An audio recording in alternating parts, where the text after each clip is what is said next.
Welcome to the recorded version of Living at Home with Diabetes, part of the Family Caregiver Support webinar series brought to you by the American Society of Aging and a generous sponsorship from Home Instead Senior Care. All right, we're going to have two presenters today. Our main presenter is going to be Lakeland Hogan. Lakeland is the caregiver advocate for Home Instead Senior Care. She holds a graduate certificate in gerontology and is currently working toward a Master of Arts in social gerontology. She also holds a Master's in Business Administration, and her undergraduate education focused on marketing and communication studies. Lakeland has professional experience in the private and public sectors of senior care services. She has worked on special projects for the University of Nebraska-Omaha's Department of Gerontology and the local area agency on aging. She is also active in her local chapter of the Alzheimer's Association. Lakeland has experience assisting senior clients and helping their families navigate the senior care continuum. She's passionate about helping others, especially aging adults and their families. Our second presenter, who will be with us for the Q&A session, is going to be Lenita Konoki.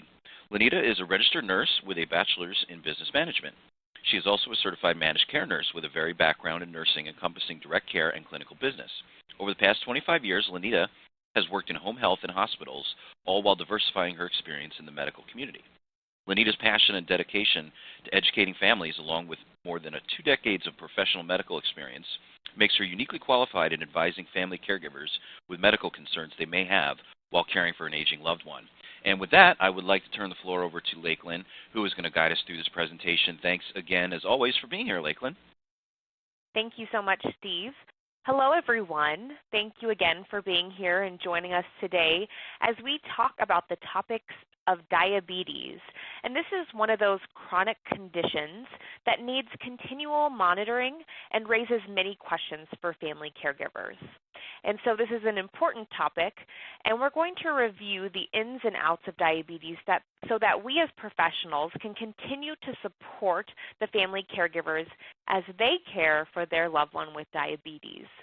But before we jump in, I wanted to get a feel for who we have on today's webinar. So we're going to pull up a poll on the screen here quickly, and I'm going to have you select the option that best fits you. So in our poll, you can select social worker or discharge planner.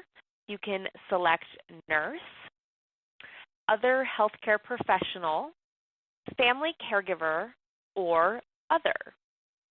So I'll give you just a few moments here to select.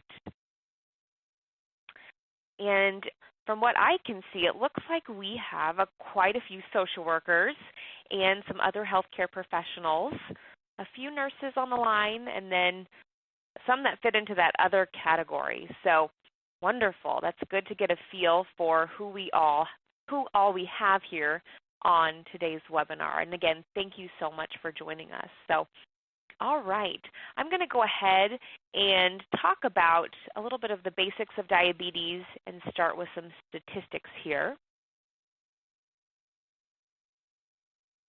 So most of you are probably familiar with what diabetes is, but I wanted to just run through the definition quickly so we're all on the same page. So diabetes is a group of diseases characterized by high blood glucose levels. Our bodies break down most food into glucose and then use it to fuel our systems. In order for that glucose to get into our cells, it needs insulin.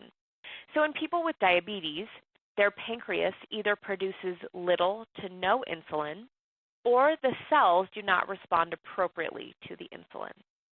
So now that we have that baseline, let's take a look at how many people have diabetes. So according to the latest Center for Disease Control report back in 2014, it's estimated that 21 million people in the United States have a diagnosis of diabetes. It's estimated that another 8.1 million have undiagnosed diabetes, and unfortunately, it's the 7th leading cause of death in the U.S.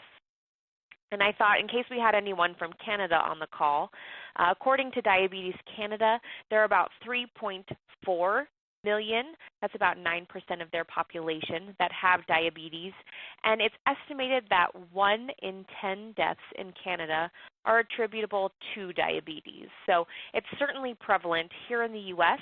and up in Canada.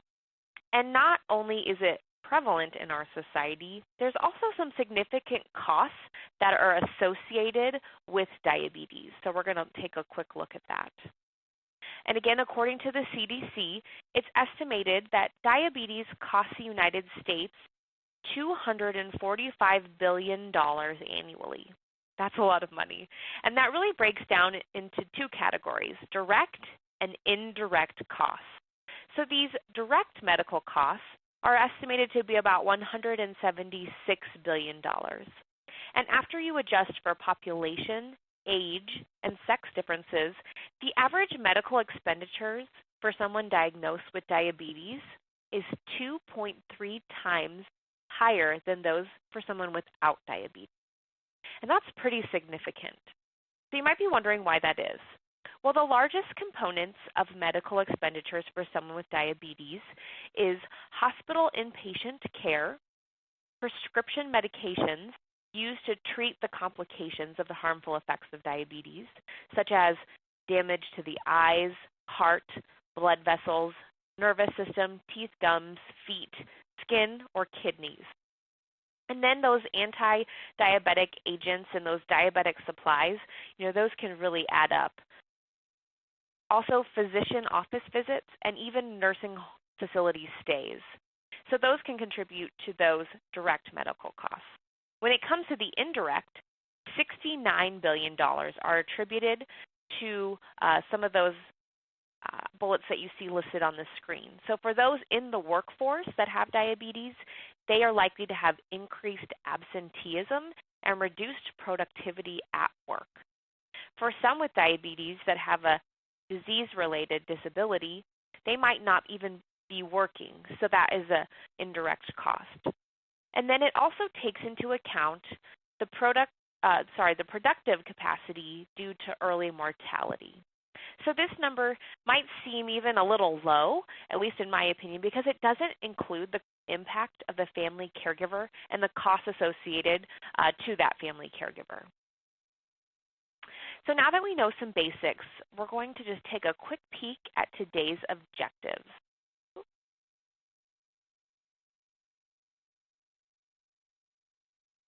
Sorry about that. So by the end of today's webinar, Lanita and I hope that you'll be able to recognize the warning signs and symptoms of diabetes. We're also going to talk about the needs of the older adult that has diabetes, and also review some more general information on diabetes and its impact on health. We're going to look at some tips to manage the disease and learn some ideas on how to prevent diabetes, and then we can share that with family caregivers that we're working with. That way they'll be better prepared to care for their loved one. And then I'll also provide some resources towards the end. So let's dive into the different types of diabetes. As I'm sure you know, there are two types of diabetes that are most commonly talked about. Type 1 develops if the body cannot produce insulin. It usually appears before the age of 40, especially in childhood. And it is less common than the type 2 diabetes, but it cannot be prevented, and in many cases it's not known why exactly it develops. Type 2 diabetes, on the other hand, develops when the body can still make enough insulin but not enough, or when the insulin that is produced does not work properly, and this is often referred to as insulin resistance. And just as a side note, there is a type 3 diabetes called gestational diabetes, and that occurs in pregnancy and goes away, but that's likely not going to be affecting our senior population. And diabetes often goes undiagnosed because many of the symptoms seem so harmless. And in many cases, people with type 2 diabetes might not even display symptoms at all. But for both type 1 and 2, there are several symptoms that they have in common. And it's important to educate families on these symptoms. The first is frequent urination. If you notice somebody running to the restroom more than usual, and if it's accompanied by unusual thirst, they are demonstrating two common symptoms of diabetes. Unusual weight loss is another common symptom that is usually more noticeable in type 1 diabetes. In type 1, the pancreas stops making insulin, which prevents the glucose from entering your cells. When the body then looks for another energy source, it starts to break down muscle tissue and fat, which can lead to that weight loss. It is interesting because hunger can be another symptom of diabetes. Glucose-starved cells may also signal the body that it needs more food, thus increasing the appetite. And other common symptoms include extreme fatigue and irritability. So you can see how family caregivers might have a hard time recognizing these symptoms, especially as it would relate to diabetes. Type 2 has some other less common symptoms, including frequent infections, blurred vision, cuts and bruises that are slow to heal, and reoccurring skin, gum, or bladder infections. Also, tingling and numbness in the hands or feet, or neuropathy, is another symptom. Because type 2 diabetes has a gradual onset, people are often not aware that they have it, and the nerve damage could be happening for years before a diagnosis. And when it comes to this gradual onset, there is a term called prediabetes, which is a precursor to type 2 diabetes. Prediabetes means that your blood sugar is higher than normal, but not high enough to be classified as type 2. But if it goes untreated, prediabetes will likely turn into type 2 within 10 years or less. But the good news is it's not inevitable. Lifestyle changes can bring blood sugar levels back to normal. And this is why it's so crucial for family caregivers to understand the signs and symptoms. Because if it is just that prediabetes, there is an opportunity to make changes in the lifestyle and prevent that type 2 diagnosis. According to the American Diabetes Association, testing high-risk people, even without symptoms, and then again, early detection of diabetes can really decrease the chance of developing the complications of diabetes, and like I just mentioned, it can catch the prediabetes sooner. So let's take a little bit closer look at the tests that an individual can undergo to determine whether or not they have diabetes. So if someone is experiencing the symptoms or has some of those risk factors, then the doctor may choose to test and monitor for diabetes or prediabetes. The first and most common test is a fasting blood sugar test. For this, it's necessary to fast overnight, usually about 8 hours, and then have blood drawn and tested in the lab. This test can also be done in a doctor's office using a glucose meter. Another option that is infrequently used is the glucose intolerance test. It also requires fasting overnight, and then the next morning the doctor takes a baseline plasma glucose test before giving the patient a dose of glucose, usually in the form of a sweet drink. Then blood samples are taken over a period of hours to measure the blood glucose levels. A third and the simplest diagnostic test is a hemoglobin A1C, or frequently just referred to as an A1C test. And this requires no fasting. So, based on these tests, if a doctor confirms that a patient has diabetes, it's normal for the individual to feel a wide range of emotions and may experience some considerable stress. So we're going to look at how we can help the patient and their family deal with those emotions on this next slide. According to the American Diabetes Association, how a patient perceives their diagnosis will greatly affect how successful the diabetes is managed. It also would argue that the caregiver's reaction and attitude will also affect the treatment. So the ADA recommends 4 steps, and while they seem pretty simple, they can be significant and have a significant impact. So the first is to learn to laugh. Thoughts and feelings that have can have an enormous impact on the body. So if positive thoughts are present, they will have a positive physical effect. And the second is to focus on the positives. So having diabetes is, of course, unfortunate, but it can be managed. So focusing on those positives, implementing those lifestyle changes, and focusing on what the individual is still able to do and what they're still able to eat can make a really big difference. Third, a patient should remember that they're more than their diagnosis of diabetes. Yes, adjustments will need to be made to manage their diabetes, but quality of life can still be maintained. And then when it comes to diabetes, a treatment plan starts with a good mental attitude. So being mentally prepared is important. That way, the patient can go forward with the confidence that they need to successfully manage their diabetes. So now I'm going to turn it over to Lanita to talk about the complications of diabetes on the next slide. Thank you, Lakeland. With diabetes, it's all about regulating blood sugar. So there's two complications that can occur: low blood sugar, or hypoglycemia, and high blood sugar, which is hyperglycemia. With hypoglycemia, it develops when there's not enough sugar or glucose in the body and too much insulin in the blood. Hypoglycemia is also called an insulin reaction or insulin shock. You could hear either of those terms. With hypoglycemia, the symptoms are important clues of low blood glucose, and each person's reaction to their hypoglycemic is very different. So it's important to help families understand their loved one's signs and symptoms when that blood glucose is low. The only sure way to know if someone is experiencing that is to check their blood glucose.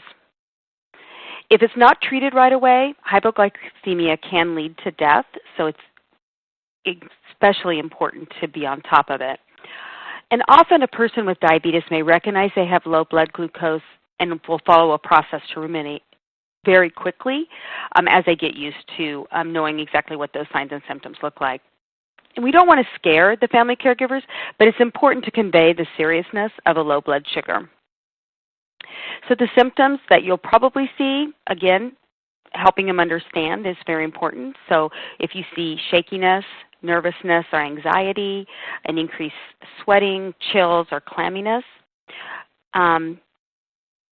a lot of impatience or just an inability or irritability, inability to concentrate, confusion.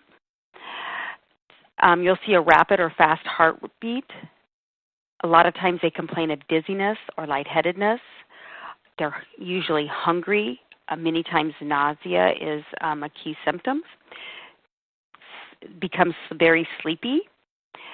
May have blurred or impaired vision.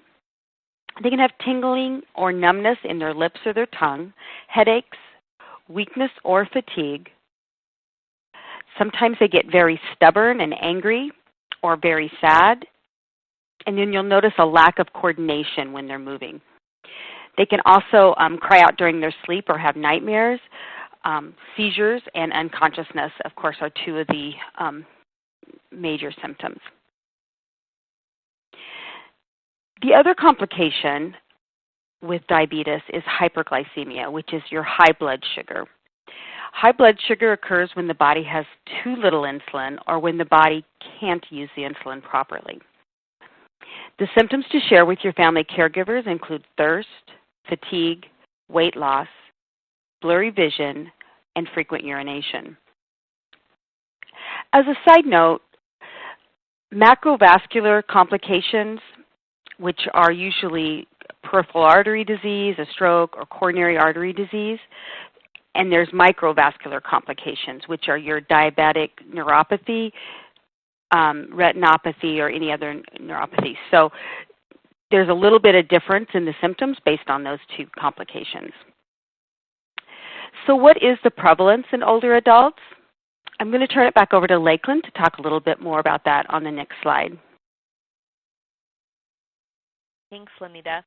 When we look specifically at the prevalence of diabetes in the older population, according to the National Diabetes Statistics Report from 2014, the percentage of those aged 65 plus with diabetes remains pretty high at 25.9%, which equates to about 11.8 million seniors, both diagnosed and undiagnosed. There is a small silver lining as there's been a slight decrease in the percent of older adults with diabetes. Back in 2010, it was 26.9. So hopefully that's due to more early diagnosis and diabetes awareness. And older adults experience diabetes a little bit differently than the general population, and there are things that family caregivers need to be more mindful of. So we're going to take a closer look at that here. All older adults with diabetes are not the same, of course, but older adults, they can range from older adults who are more active, fit, and healthy to those who are more frail or have more chronic conditions. They might even have functional disabilities. But the overall goals of diabetes management in older adults are similar to those in younger adults and include management of both hyperglycemia and the risk factors. However, in frail older adults, avoidance of low blood sugar, low blood pressure, and drug interactions are of much greater concern than they are in younger patients. Successfully managing coexisting medical conditions is also important because this has an effect on how well older patients can perform self-management. And this is where the family caregiver burden can be increased. So let's take a closer look at some of the risk factors that are specific to older adults. People with diabetes are at an increased risk of developing serious health problems, and you can see those listed out here on our screen. We need to be aware of these risks specifically for older adults so that we can help family caregivers be prepared and best care for their loved one with diabetes. So Lanita is going to walk us through each of these individual risks, and she's going to start with cardiovascular disease on the next slide. Thank you, Lakeland. As Lakeland mentioned earlier, older people with diabetes have a much higher risk of cardiovascular disease than their younger counterparts. Both diabetes and age are major risk factors for heart disease. So in a way, it's not surprising that that would be a leading cause of death in seniors with diabetes. As you can see on the screen, doctors recommend focusing risk reduction efforts in the following areas. Smoking cessation. People with diabetes who smoke seem to have an increased risk from smoking than smokers without diabetes, so it's especially important to stress stopping smoking. It can cause an increased risk of stroke, neuropathy, and end-stage renal disease, along with your poor glycemic control. For hypertension, having diabetes makes higher blood pressure, and other heart and circulatory problems more likely because diabetes damages your arteries. And then it makes them target to harden those arteries. This can cause the high blood pressure, which if not treated can lead to blood vessel damage, strokes, heart failure, heart attack, or even kidney failure. Exercise. Exercise is beneficial to help maintain physical function. It reduces your cardiac risk and improves your insulin sensitivity in those patients with diabetes. In older adults, exercise also improves body composition and arthritic pain. It reduces falls and depression. It increases strength and balance. It enhances the quality of life, which then, of course, improves the survival. Studies of frail seniors have shown that weight training should be included in addition to aerobic exercises for that reason.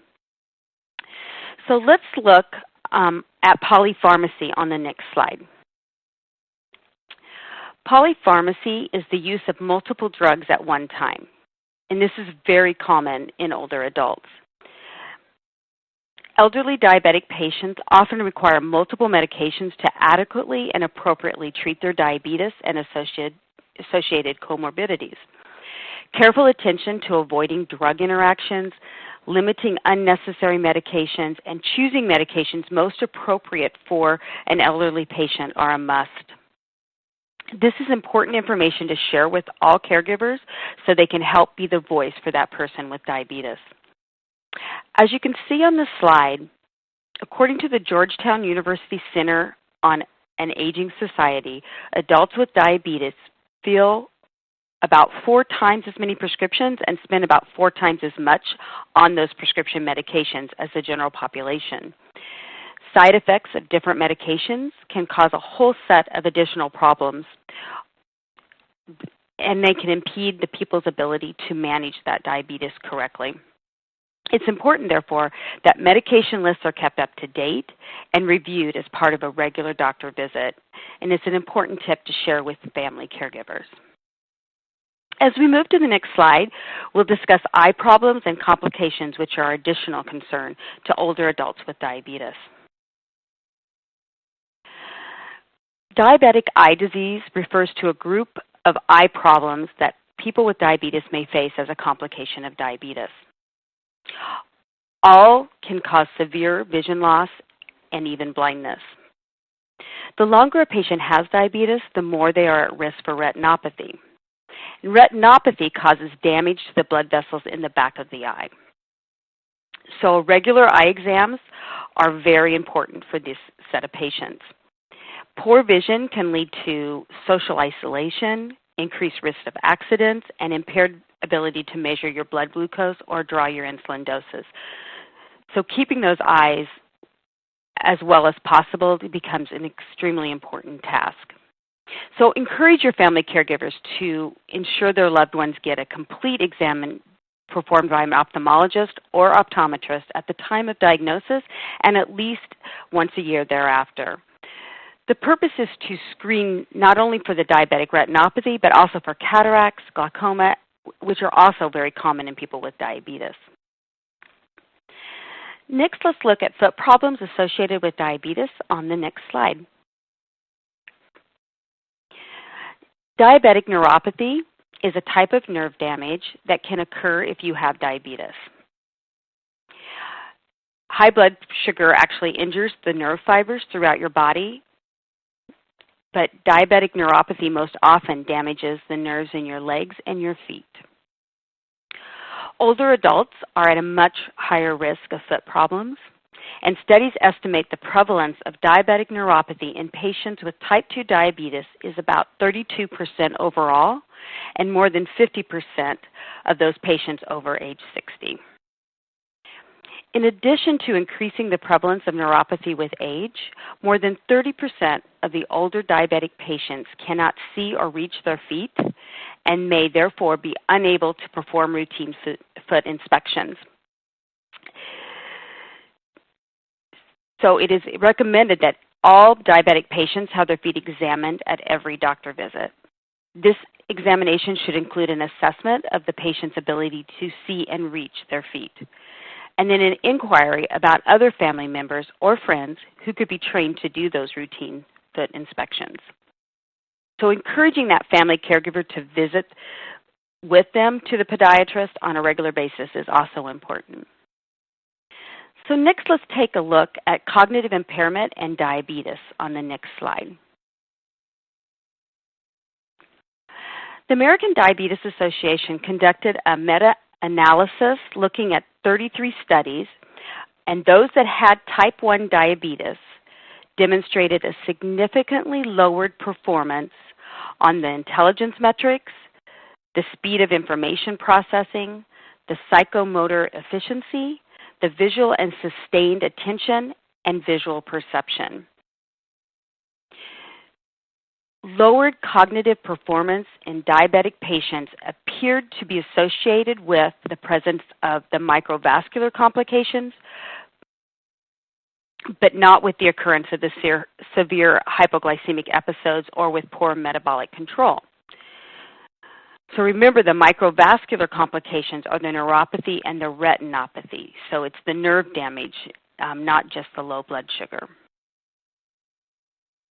Many older patients with dementia remain undiagnosed, particularly in the early stages. Elderly patients with diabetes and cognitive dysfunction may have difficulty performing the self-management and following complicated treatment regimens. This is why it's important for family to be involved in their care. Let's also look at depression on the next slide.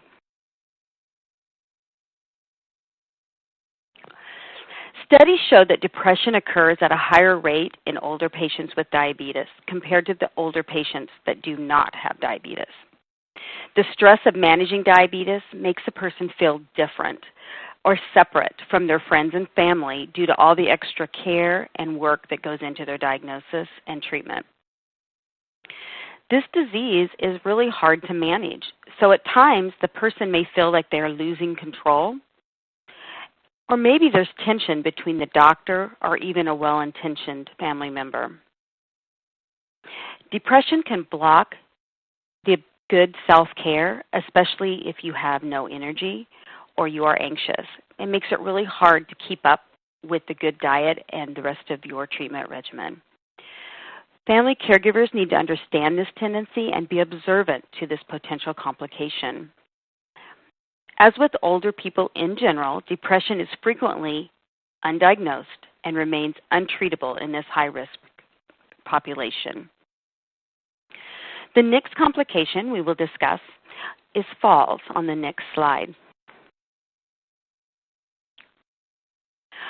Falling with any senior is a concern, but according to the CDC, each year 1 in every 3 adults age 65 or older fall. Falls can cause moderate to severe injuries, such as hip fractures and head injuries, and can increase the risk of early death. With diabetes, falls can be an even bigger complication due to the healing process. I mentioned falls earlier when talking about the need to control blood sugar levels. There are several factors that can cause a fall, and that is one of them, low blood sugar.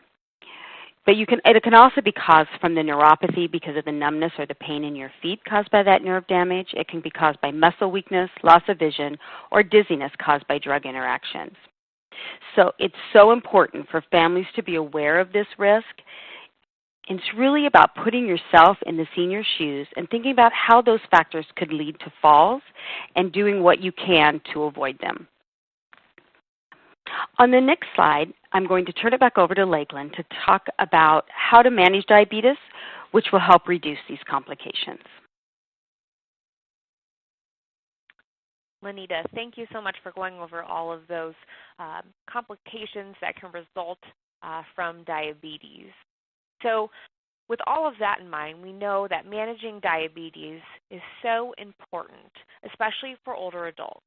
And there's a variety of things that older adults can do, especially with the encouragement of a family caregiver, to manage their diabetes and that prediabetes. And we haven't really touched on this, but being overweight or obesity is often linked with that prediabetes or even type 2 diabetes. So when it comes to the management side of that, eating a well-balanced diet is extremely important. And making sure that the nutritional needs are met is, of course, number one, but also implementing an exercise into the routine can also be an important component of managing diabetes. Exercise not only helps manage the diabetes, but can also ward off those complications that could result, such as high blood pressure. Also, checking those blood glucose levels each day and logging the results can help to determine if the diabetes management plan is working. While eating a healthy diet and exercise can help some people with their type 2 diabetes management, there may also be a need for medication. And those medications will likely be used to help keep those blood glucose levels stable. So oral medications can be used in those that were recently diagnosed, but also insulin is required for some individuals, especially with the type 2 diabetes, and especially with type 1, and then frequently in type 2 diabetes as well. So most people take their insulin around mealtime, but some with type 2 diabetes only need 1 injection a day. So of course you will want to consult the physician to make sure that the loved one is getting the proper dosage of insulin, of course based on their glucose levels and based on the individual themselves. So with the help of a healthcare team, people can establish an insulin routine that will help keep these blood glucose levels under control. And while controlling blood glucose and high levels of blood pressure can prevent problems, sometimes kidneys might get damaged so badly that they no longer work. And when the kidney fails, sometimes there's an option for a kidney transplant or for some dialysis. So for those with type 1 diabetes, there could also be pancreas transplant. So understanding this outcome of the kidney transplant that might be needed or the dialysis that might be needed as kind of an endpoint, it might motivate people to more effectively manage their disease, their diabetes, so that they do not have to, get to that end place of the transplant or dialysis. But the good news is that with proper management, a lot of times diabetes can be controlled, and that prediabetes can be prevented from turning into type 2.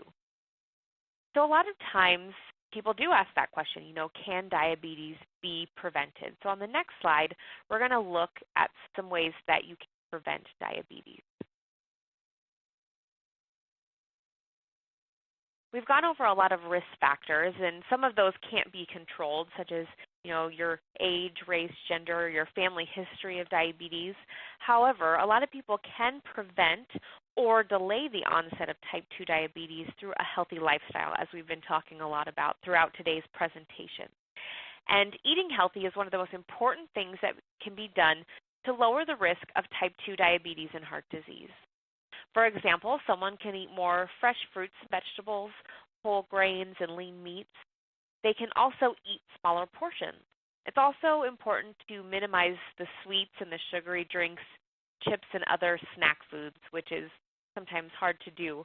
But also physical activity. Doing some form of physical activity at least 150 minutes a week, such as walking for 30 minutes 5 days a week, can be an easy way to help prevent diabetes. The American Diabetes Association suggests 4 components for a physical activity routine. The first is walking, using the stairs or just gently moving around throughout the day. And the next is to add some aerobic exercise, such as brisk walking, swimming, or dancing. And the third is strength training, such as lifting weights or resistance bands. And the fourth is doing some sort of flexibility exercises such as stretching, tai chi, yoga. And for older adults, it might be a little difficult for them to move around. But just remind families that getting up and moving around throughout the day, even for little bursts of time, that can really add up and go a long way in helping them remain physically active. By incorporating these simple measures, it's possible to live a happy and healthy life with diabetes or prevent it altogether. For older adults, family caregivers play such an important role in assisting and encouraging an older adult with diabetes. So if you think about it from the family caregiver perspective, they may have additional or extra responsibilities that they take on once their loved one is diagnosed with diabetes, from testing to helping them manage their healthy diet and exercise routine, monitoring for symptoms, taking them to specialized doctor's appointments. All of those activities can be really overwhelming. And if you add any sort of cognitive impairment on top of that, such as dementia or Alzheimer's, this adds another layer of complexity to the situation. It may require even closer monitoring by the family caregiver to ensure that glucose levels and medication are managed properly. So the more we can do as professionals to provide family caregivers with support and tips and help them understand the risks and how to prevent and manage diabetes effectively, the more confident those family caregivers will be in their role. So we have gone over quite a bit of information throughout the hour, and so I just wanted to sum everything up on some few bullet points here on the next slide. So I hope you found today's presentation helpful and encouraging. So I wanted again to just sum up into a few next steps or tips. So as professionals, we can help families understand the signs and the symptoms of diabetes. We can encourage them to be involved to help the older adult manage their diabetes.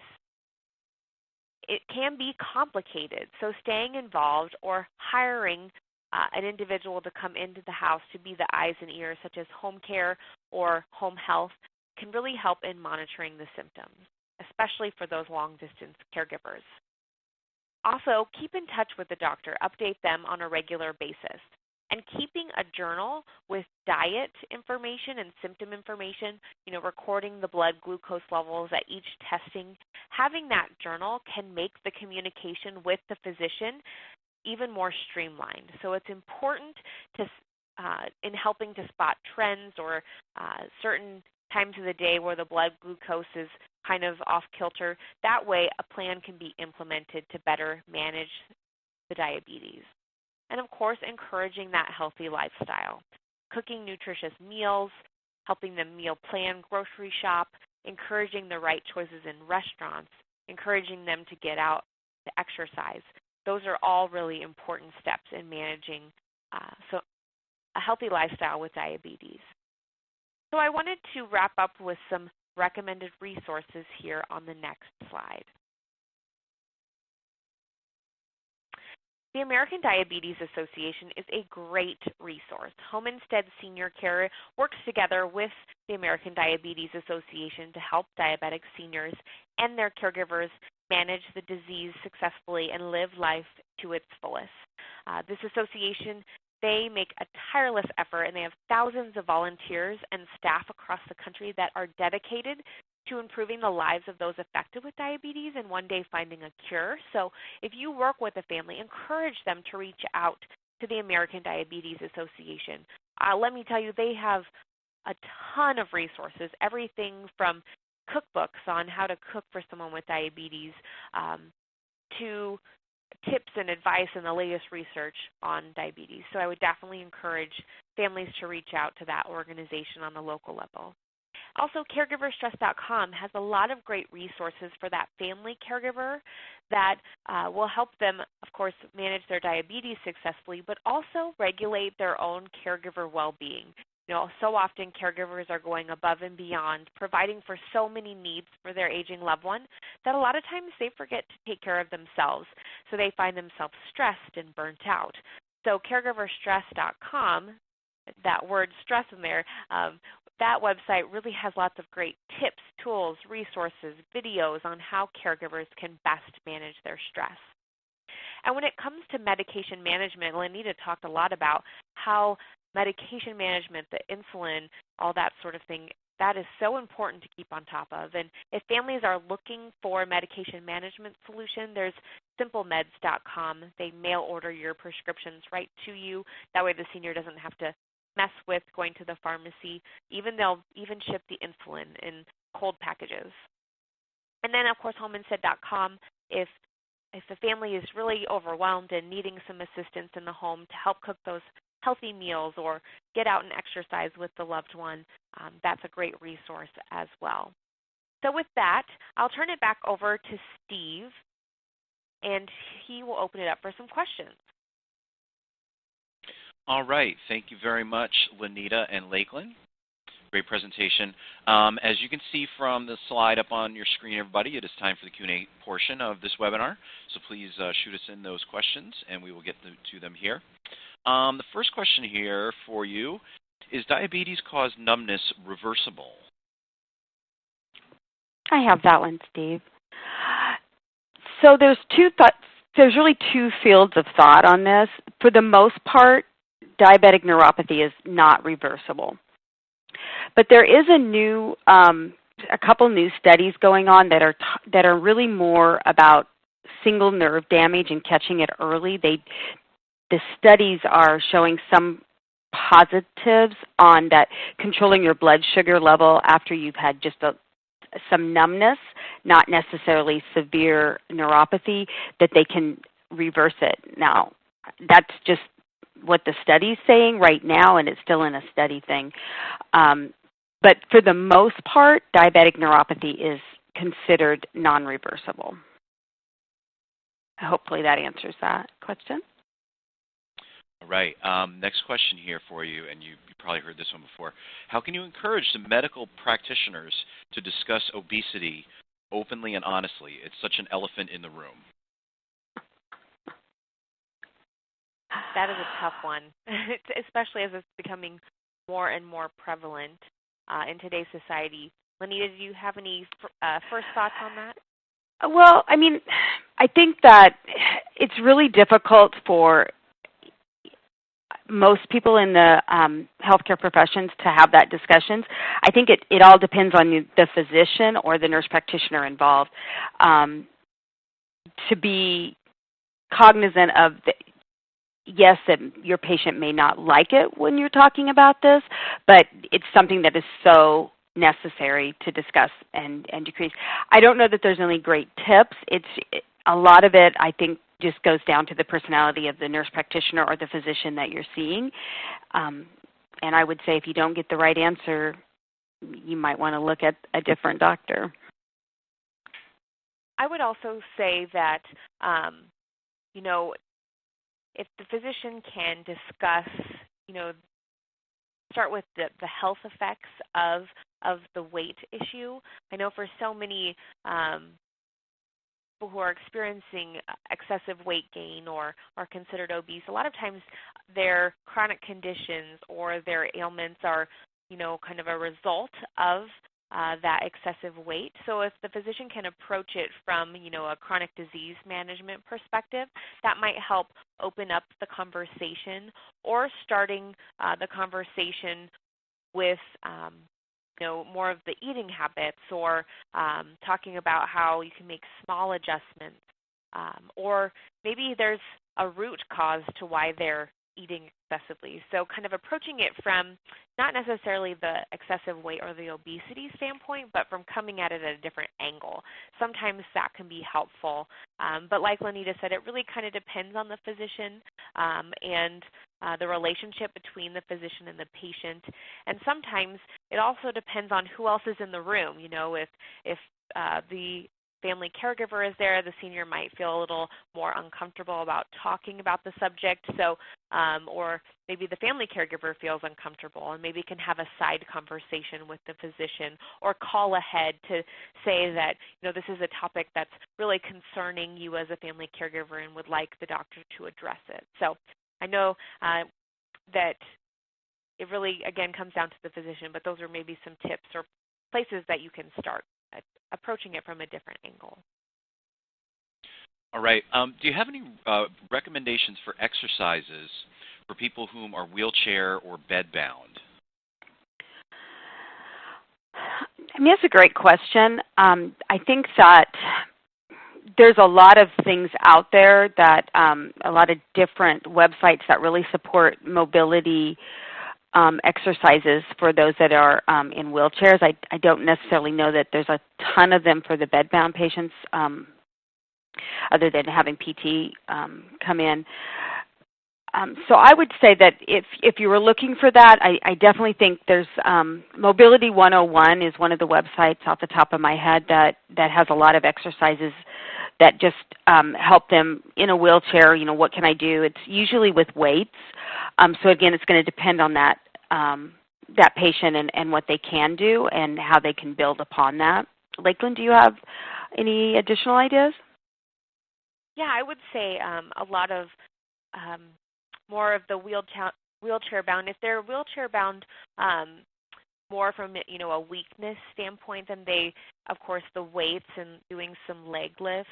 If they have a little bit of mobility in their legs, of course, you want to try to encourage those exercises. If there is, the resource of having a physical therapist come in, that's always a great option. Physical therapists are a great resource. A physician could possibly prescribe a PT to come into the home, and maybe it's just 1 or 2 visits, and then the PT can recommend some specific exercises for that specific patient. Because again, as I mentioned, if you're wheelchair bound, you may have mobility of your upper body or your whole body. You might just be wheelchair bound due to weakness. So they would be able to prescribe more specific exercises, but like Lenita said, weights, even for older adults, water bottles or soup cans, it might sound kind of silly, but that might just be enough weight for them to do some basic exercises. Or those resistance bands, you can find them, online at most like Targets and Walmarts, those types of places, or workout-related stores where they can use those resistance bands for a little bit of strength training. But that is a good question. Since they are limited in their mobility, their options for exercise are a little more limited as well, but there are still options. So would encourage them to reach out to their physician for a PT recommendation, or you can reach out directly to a physical therapist office as well. All right, thank you. Next question here about monitoring diets. Many older adults do not want to change their habits, for example, donuts for breakfast. When do you drop the fight and just let the client do what they want versus keeping them safe? That's a tough one. We come across that a lot, and I know that for older adults, a lot of times their medications that they're taking, or just due to the aging process, their taste buds have changed, and those sweet and salty taste buds are usually the ones that remain intact fully. So those sweets and those salty treats always taste a lot better. So sometimes it is hard to substitute.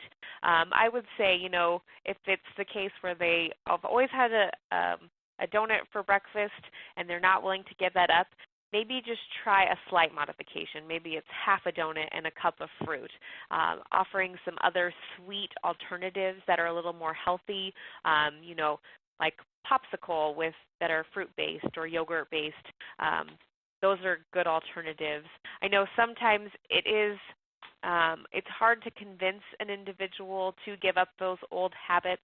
And I know specifically for those with Alzheimer's and dementia, they're more likely to gravitate towards some of those more sweet or salty type of foods. And so again, that can be hard to get them to have the more healthy options. But if you can in any way incorporate those, or if there is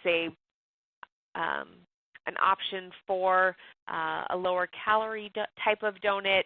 I mean, it's hard to change someone who's stuck in their ways, but there might be some slight modifications. Lenita, do you have any other suggestions?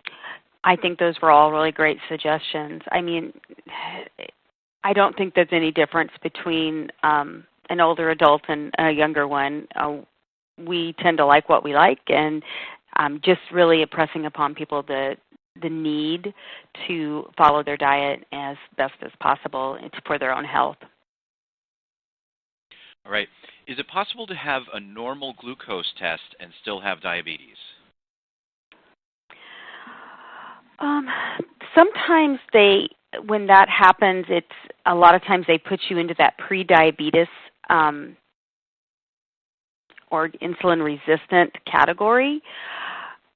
So I think anytime that you actually are diagnosed with diabetes and you're having a lot of blood sugars that you're not believing in, you should always see your physician. And I think in the same, if you feel like you have the symptoms and your blood sugar and it's just not matching, then I would definitely see my health practitioner and have a very frank discussion about what's going on and have them do some more extensive testing.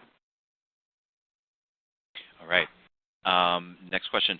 With $245 billion in costs associated with diabetes, how can we help shift the national healthcare debate to include prevention public policies? That is a great question. With all the changes to the healthcare regulations that are coming down, reducing healthcare expenditures is a really hot topic. I would say that the American Diabetes Association likely has a policy arm. I'm not overly familiar, but if you were really interested in getting involved in the advocacy side of that, you might want to reach out to your local diabetes association.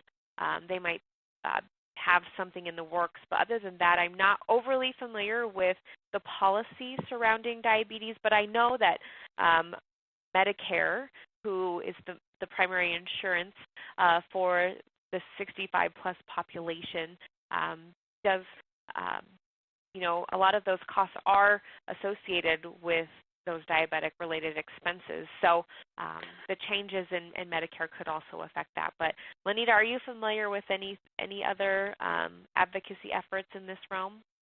I'm not. Okay. Well, I would definitely encourage them to reach out to the association then. They might have some more information for you. I would agree. Right. Time for, got to maybe squeeze another one or two in here. Recently I heard in the news about an alarming increase in the cost of insulin. What can patients do if they're unable to afford their insulin? It's a great question. There has been a couple of news articles recently that the cost of treating diabetes is rising. I think it's really more about all the costs for chronic diseases to rise. Most of the ones I've seen are talking about more futuristic instead of right now. But most companies that have insulin as a product have ways to save on those prescriptions, and they work with patients who cannot afford their insulin. So I think that that would be my bigger concern, was making sure that if my patients can't afford their insulin, or whatever treatment they have, finding ways to help them by going into the prescription drug website. Usually has a lot of information. The American Diabetes Association has information on that also. Yeah, and I would say talk to your healthcare team. Sometimes your physician might be able to find ways to get you a reduced cost, or they might have some, connections in your community. Also, maybe check with the local area agency on aging. Some neighborhood clinics might have some sort of assistance programs.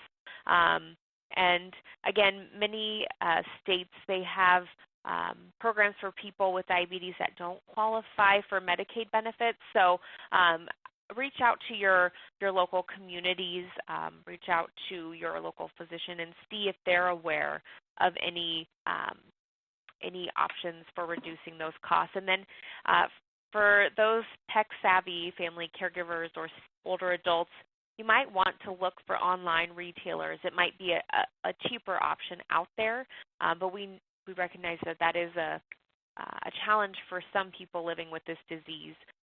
So there are a few options out there. Right. Well, we have just about reached the end of our hour here, and it's time for us to wrap up. But Lakeland and Lanita, I want to thank you for joining us today for a great program. Thank you so much. Thank you so much, everyone, and I hope to see you all at the American Society on Aging Conference in a few weeks. So take care. We'll see you then.